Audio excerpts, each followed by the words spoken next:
Welcome to CFO Strategy Brief 9C, topic for discussion, how CFOs communicate uncertainty with confidence. My name is Paul Hunter. In Brief 9A, we explored how CFOs can think across past, present and future using systemic cognitive strategy practice, SCSP for short, and generative AI. In 9B, the last one, we focused on keeping strategic decisions clean through decision hygiene and sound organisational design. In this briefing, we extend the discussion beyond the finance function to the strategy system of the organisation as a whole, enterprise-wide. Our focus is on scenarios, ranges and narratives, not simply as tools for more accurate forecasts, but as the means by which CFOs work with the CEO, senior leaders and the board to keep the enterprise in motion, test strategic options and align people around shared images of the future. When used in this context, scenarios have been found to help and evoke a common sense of purpose and direction, even when the underlying forces of change are outside anyone's control.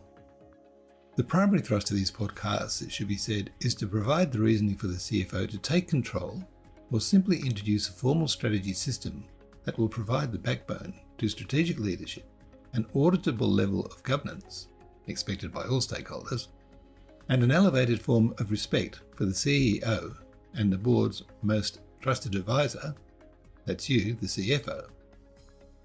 So today again, we're going to look at taking control of the forces of change, even though they're beyond everyone's control. Best way to do that? Scenario analysis, and a few other tricks.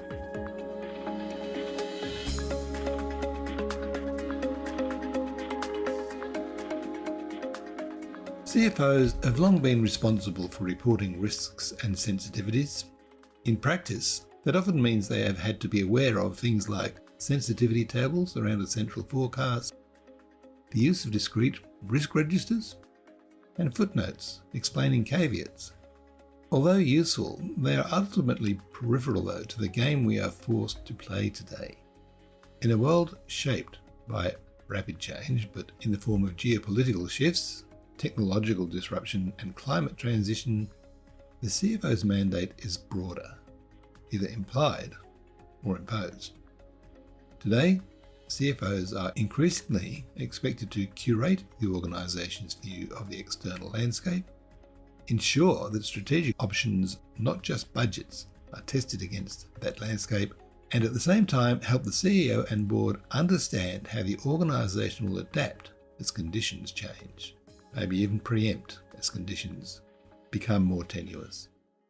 That requires treating scenarios and uncertainty work as part of the strategy system, not as occasional financial planning and analysis exercises. The numbers still matter, liquidity, covenants, valuation, but they sit inside a wider narrative about direction, optionality, and organisational learning, to name a few. That begs the question, of course, what does that mean for the adaptive CFOs who will, no doubt, already be familiar with scenario analysis? Well, our recommendations here will provide you with the opportunity to expand the purpose of this invaluable exercise. At one level, scenarios are anchored in pastel forces, that's political, economic, social, technological, environmental and legal development, many of which are outside management control. That is unavoidable. But the strategic value of scenarios lies not in a guess at the future, but in how they are used inside the organisation. As shared images of the future, that makes long-term forces visible, debatable and negotiable around the boardroom table. As a way of rehearsing possible, that is plausible, not probable, very important to understand, outcomes upon which dynamic responses to change can be designed, agreed and acted upon before committing time, resources and capital. As a means of building memories of the future, that can be communicated and applied as a guide to day-to-day judgment by all stakeholders associated with the organisation. In SCSP, this is a form of prospection, which in reality and practice is not merely forecasting, but constructing coherent futures that can be debated, evaluated, and commented upon enterprise-wide. As owner of the strategy system, the CFO can do the following things. First, lead the definition of a small set of enterprise-level scenarios that become standard across strategy, risk, and planning in the form of strategic, organisational, and ultimately enterprise intelligence. Secondly, ensure each scenario has a clear narrative, not just macro assumptions. For example, how customers behave, how competitors respond, and what that means for the business model. That's a form of market intelligence. And third, use those scenarios to structure board discussions about capital allocation, portfolio balance, and transformation priorities. That's business intelligence. The financial ranges that sit underneath, revenue, margin, cash flow, are then expressions of a broader strategic story, not just the story itself. A second shift is from viewing scenarios as alternative forecasts to treating them as a framework for strategic options, not just possible outcomes. In many organisations, scenario slides appear in the front of a strategy deck, while the actual decisions, that's projects, acquisitions, restructures, are discussed later. Treated as only current projects, they have only loose linkage to the strategy, when in fact they came out of strategy. It's the CFO who is the person or the role that is well placed to change this. Owning the strategy system means asking for each major initiative to be undertaken. Examples of inquiry include the questions: in which scenarios does this initiative create value? Alternatively, the CFO can ask, in which scenarios does it destroy value or limit flexibility? And what options or staging mechanisms would keep us adaptable? For example, rather than presenting a single business case for a new platform, you might show how the initiative performs under 3, maybe more, distinct futures. You may also show what contractual or design choices increase or reduce optionality, and you may wish to present how the timing of investment could be adjusted as indicators move. This moves the board conversation from "do we believe this forecast" to "under which futures is this move attractive?" and "how can we manage the risks?" That is a strategic conversation, not a purely financial one. And here, generative and agentic AI support the CFO. It allows them to generate alternative futures quickly, so more options can be considered. And similarly, stress test initiatives against those futures in a structured way. Of course, though, the framing from such questions as what constitutes a meaningful scenario, what options matter, and how much flexibility is worth paying for, each are a leadership judgment, not a CFO-imposed position. In a context that is broader than communications and face-to-face dialogue, scenarios also play an important internal leadership role. When you share coherent images of the future across the organisation, you give people a way to locate their own work inside the wider strategy.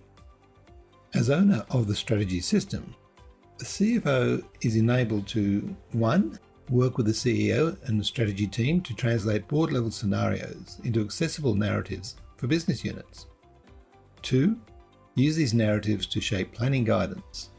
Which themes are non-negotiable, where experimentation is encouraged, and what is the organisation preparing for? 3. Ensure that performance dashboards and BI tools reinforce those narratives. For example, by including indicators that signal which future is unfolding, not just historic KPIs. In SCSP terms, you are reinforcing the feedback loops between prospection, inspection, and retrospection. Prospection images of the future give context to current metrics. Inspection of current signals helps people see which narrative is gaining traction, and through retrospective reviews, CFOs are able to examine how well the organisation adjusted as those narratives evolved. This is well beyond a narrow finance remit. It is about using financial clarity and analytical discipline to anchor strategic imagination. All of this culminates in how you speak with the board and other stakeholders. The techniques we discussed previously still apply. Ranges, clarity about what is known and unknown, and explicit reviews are all important, but the emphasis shifts from explaining why the forecast moved to explaining how the organisation is positioned across multiple futures, from defending a number to showing the robustness of the strategy system. A possible structure for board communication is as follows. Put it into a strategy context. A brief reminder of the key scenarios and how they relate to the company's purpose and long-term architecture, and what's changed, what's expected to change, or even, probably more importantly than ever now, what's not expected to change, but could. In that context then, assess the current position, where the organisation sits today, financially and operationally, in light of those futures. That then leads to the need for a strategic posture. That is, what trajectory are we on now, and what options do we have for the company to keep open, which paths it is leaning toward, and why. Metrics and ranges are important, the numerical implications expressed as ranges where appropriate, and this leads to the overall analysis we refer to here as review cadence. I refer to it too as strategy evaluation, shaping and reviewing that's differentiating between strategy formulation and implementation in the context of understanding what assumptions were made, what options were opted for, what will be revisited, what needs to be revisited, how is the strategy system working, how is the strategy itself working. That leads to when will we pull the plug versus when will we invest more. When the CFO leads communications in this way, uncertainty is no longer a technical issue at the edge of the finance function. It becomes a part of a continuous strategic conversation and those evaluations anchored in the strategy system where you are the steward. Let's wrap up. What have we covered in this podcast? Essentially, we've reframed scenarios and uncertainty work from a forecasting exercise to a core element of the organisation's strategy system. Most importantly, we evoked an idea of the CFO's role in strategy by introducing a strategy system and made the CFO the steward of that system. The opportunity for that CFO, therefore, is as follows. Firstly, use systemic cognitive strategy practice to structure how the enterprise thinks across time. Make scenarios, shared strategic narratives connected to options, not just ranges. Align teams around images of the future that guide everyday decisions, and communicate uncertainty in a way that demonstrates not only financial control, but strategic stewardship. In the next episode, we will bring together all the past 3 podcasts and use case examples to highlight how CFOs who embrace this broader role use real situations to shape the strategy system, not just the numbers. Further resources are available at our website, www.phsandl.com and csosandbox.com. Thank you for listening. I hope you enjoyed it. I certainly did.